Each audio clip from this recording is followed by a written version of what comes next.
Have you ever wondered if the Exodus, one of the most pivotal events in religious history, is merely a myth? This question has sparked countless debates among scholars, historians, and religious enthusiasts alike. The Exodus, as told in the Bible, is an epic tale of liberation where Moses, under God's command, freed the Israelites from Egyptian enslavement. This event has been etched into the annals of religious history, becoming a cornerstone of faith for many. However, the authenticity of the Exodus is not universally accepted. In fact, it's a topic that has been subject to intense scrutiny and debate. There are those who ardently believe in its historicity, viewing it as a divine act of liberation, a testament to the power and mercy of God. This group typically includes religious scholars and ardent believers who often base their arguments on faith and the sanctity of religious texts. On the other hand, there are skeptics. These are often historians, archaeologists, and some religious scholars who question the historicity of the Exodus. They argue that there is a lack of corroborating evidence in Egyptian records and archaeological findings. They contend that the story of the Exodus is a myth, a powerful narrative constructed for religious and socio-political purposes. Between these two factions lies an intriguing discourse, an intellectual tug-of-war that seeks to answer the question, is the Exodus fact or fiction? This debate is not just about validating a historical event, it's about understanding the complex interplay between history, faith, and the human penchant for storytelling. So, as we embark on this journey of exploration, let's keep an open mind. We'll be delving into the arguments that label the Exodus as a myth, scrutinizing their basis and gauging their validity. It's a voyage that promises to be as enlightening as it is controversial, pushing us to question what we know and challenge our perspectives. Let's dive into the arguments that label the Exodus as a myth and examine their validity. One of the primary arguments against the Exodus is the lack of Egyptian records documenting the event. Now, this is a point that's often brought up in debates, and it's a valid one to consider. Why, if such a monumental event took place, do we not have written records from the Egyptians themselves? Let's first consider the nature of historical records. They were not created for our modern consumption, but for the needs and purposes of the societies that created them.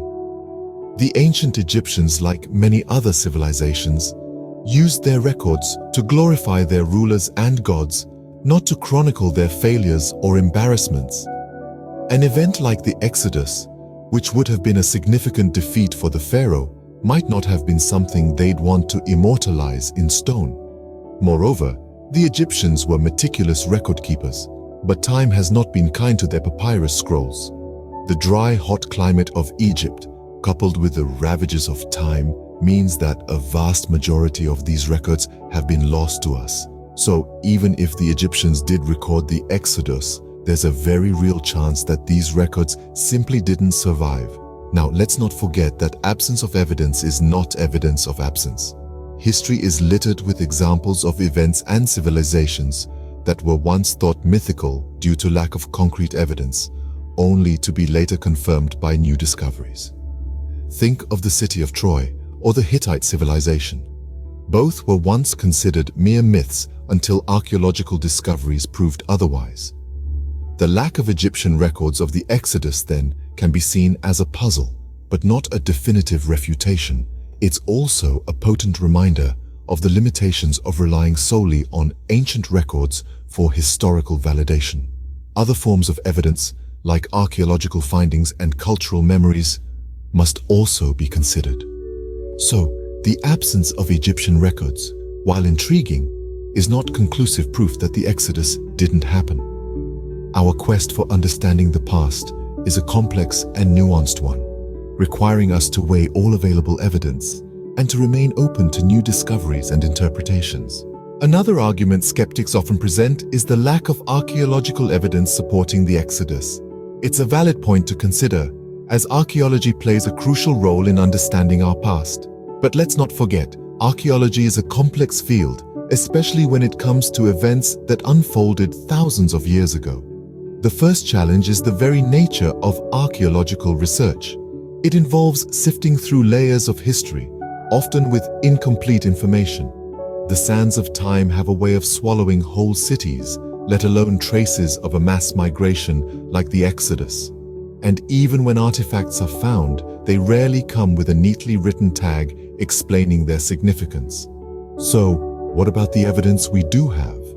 There have been findings that some believe could be linked to the Exodus. These include a collection of ancient Egyptian documents known as the Ipuwer Papyrus, which describe a series of calamities striking Egypt, and the Merneptah Stele, an ancient stone slab that mentions Israel. However, as intriguing as these discoveries are, they're not definitive proof. The Ipuwer Papyrus doesn't specifically mention Hebrews or their departure, and the Merneptah Stele is dated to a period long after the traditional timeline for the Exodus. This brings us to the interpretation of archaeological evidence. It's important to understand that archaeology doesn't operate in a vacuum. It's one piece of a larger puzzle that includes historical writings, oral traditions, and other sources. Each piece of evidence must be weighed and interpreted within this broader context. So yes, it's true that we don't have a smoking gun that definitively proves the Exodus. But that doesn't mean it didn't happen. It's a reminder that history is often more complex than a simple yes or no answer. While the lack of definitive archaeological evidence is a challenge, it does not rule out the possibility of the Exodus.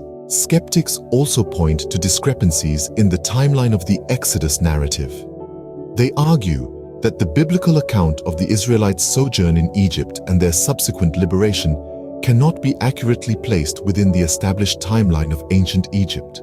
Some inconsistencies, they say, are so glaring they cast doubt on the entire Exodus story. One such inconsistency is the biblical claim that the Israelites spent 400 years in Egypt. However, the historical records of ancient Egypt, as we currently understand them, do not seem to accommodate a foreign population of such magnitude for such a lengthy period. Another debate circles around the Pharaoh of the Exodus. The Bible does not name him, and this has led to a myriad of theories, each placing the Exodus at different points in Egypt's history, from the era of the Hyksos rulers to the reign of Ramesses II. Yet, these timeline discrepancies might not be as insurmountable as they first appear.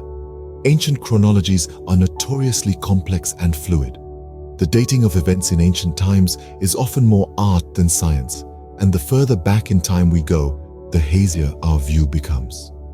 Moreover, the ancient Egyptians had a practice of erasing events and individuals from their records that were deemed unfavorable.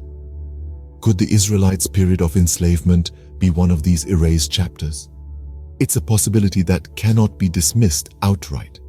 As for the Unnamed Pharaoh, it's important to remember that the Bible is not a history book in the modern sense. Its primary purpose is theological, not chronological.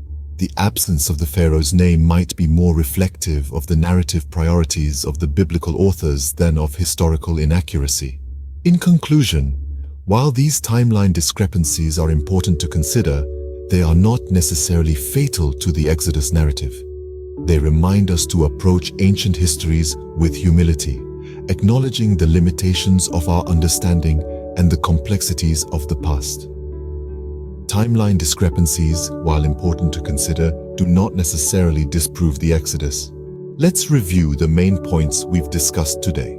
We've delved into the heart of a heated debate. Is the Exodus a myth? 3 primary arguments have been presented against the historical authenticity of the Exodus: the lack of Egyptian records, the absence of clear archaeological evidence, and discrepancies in the timeline. First, we examined the argument centered on the lack of Egyptian records. Critics argue that no direct references to the Exodus are found in ancient Egyptian texts. This absence of explicit historical documentation has led some to question the event's authenticity.